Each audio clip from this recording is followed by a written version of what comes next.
l'approche thérapeutique, elle est quand même très différente. Premièrement, ce n'est pas un traitement à vie qu'on prescrit, et ça, c'est un élément, parce que c'est quand même très lourd pour le patient de s'entendre dire « vous devez prendre ce traitement à vie ».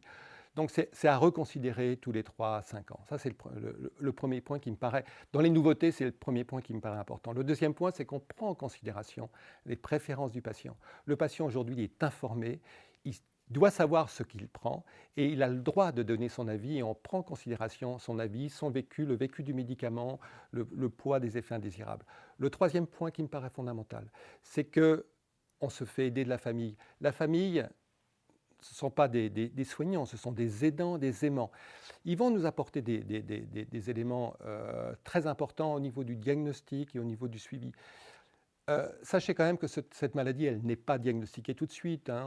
En moyenne, les études le montrent, c'est 10 ans d'évolution avant que le diagnostic n'ait été posé correctement. 10 ans, c'est lourd, et ce sont les proches, les apparentés, qui vont pouvoir tout de suite nous apporter des informations concernant le trouble, concernant certains symptômes. Quand on essaye de remonter et de retrouver le premier épisode, souvent c'est très difficile, parce que le patient n'a pas accès à ces informations. Il n'a pas conscience de son trouble. Il n'a jamais eu conscience de son trouble. Et s'il avait conscience de son trouble, il n'y aurait pas de problème. Il irait consulter. Donc la famille peut être... La famille, elle va nous donner des informations complémentaires. Et c'est important aussi que cette famille, elle soit informée, elle soit accompagnée aussi, elle soit aidée, parce que c'est dur aussi de vivre avec quelqu'un qui a un trouble bipolaire.